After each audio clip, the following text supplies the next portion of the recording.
Good afternoon, folks. Welcome to another episode with Hayden B. Grilling. Now, tomorrow afternoon for lunch or supper, we're going to grill up some steaks. Now, these are rib steaks. A buddy of mine hit me up. He's like, "Look, I've got these rib steaks here. Every time I cook them, they come out dry, tough, no flavor. So we're going to give these a shot. Now, we're going to start today getting them seasoned up, getting them in some marinade. I think that might be the secret to help break the meat down so that way it's not tough."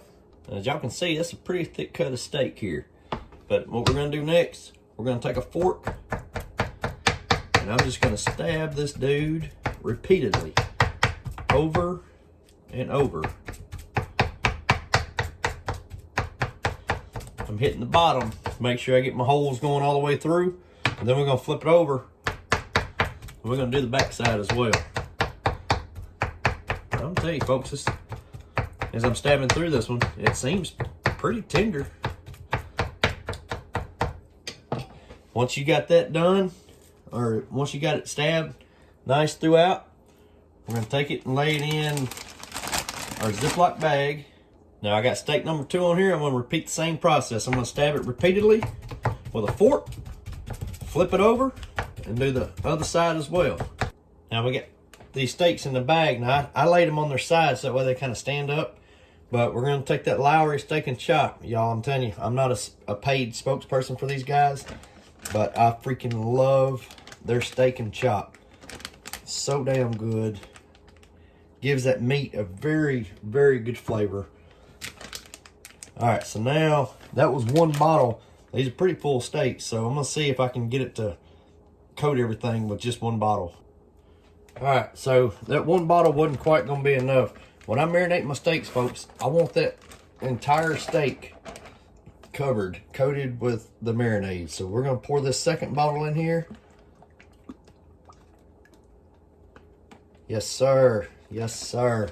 Now we're going to have good coverage on our steaks. So that way when we close it up, we lay it over. Look at this, folks.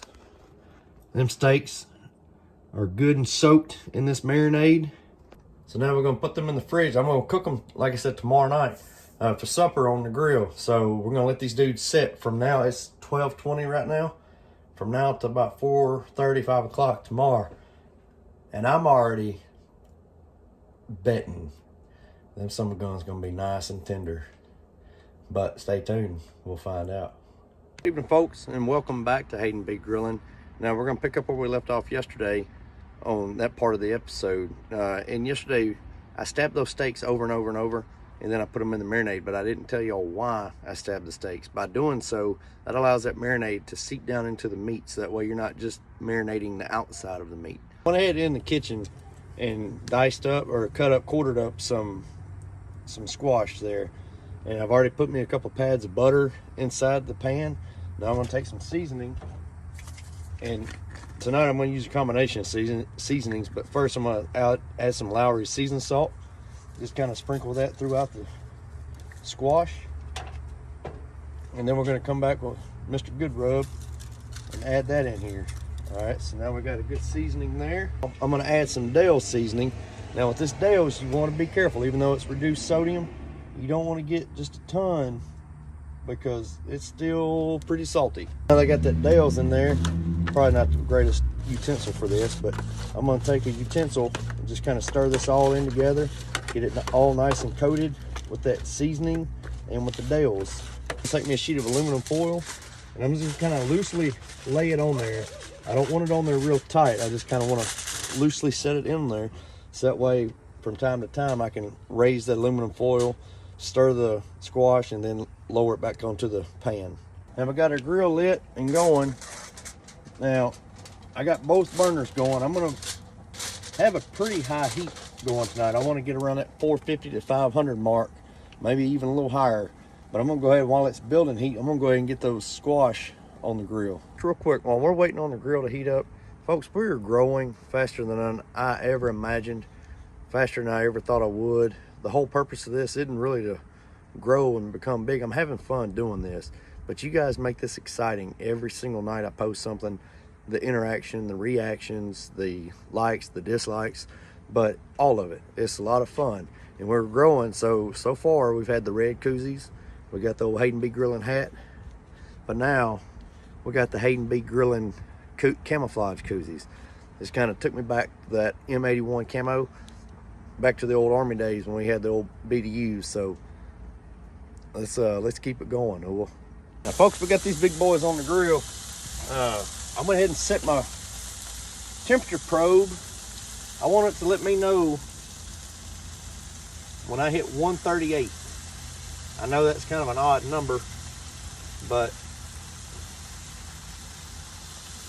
I like my steaks right there on that medium rare side. My wife likes them medium rare, but a little bit closer to medium.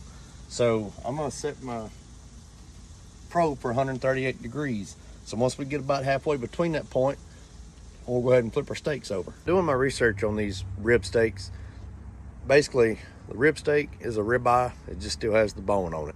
So I was kind of confused and thrown off when he said rib steak, but apparently that's all it is. All right, so my meat thermometer's telling me we just hit 69 on that side. We're gonna flip it.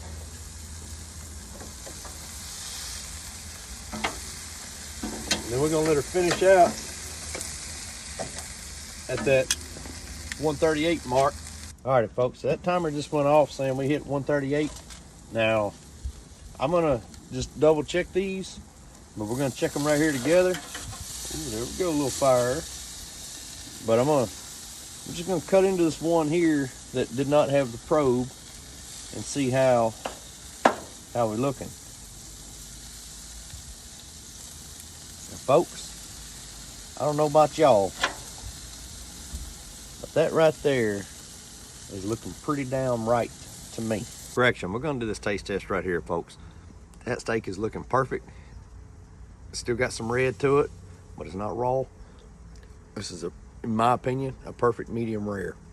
But I can't wait any longer. I'm about to go and give us a taste test now. Ooh. Ooh. Ooh. Folks, that was really damn good. Perfect cook, full of flavor, not too hard. So my buddy that brought me these, I think we figured out the problem, or the solution rather. It is let them suckers sit in some marinade, and again, my choice, Lowry's Steak and Chop. Can't beat it. Very good steak, very good steak. So y'all please let me know what you think of the video. Y'all try these steaks. Try that Lowry Steak and Chop. Let it sit and marinate for a day or two. You won't regret it. Let me know what you think of this. And y'all like, subscribe, and we'll see y'all on the next one. It dawned on me that I didn't show any more about the squash.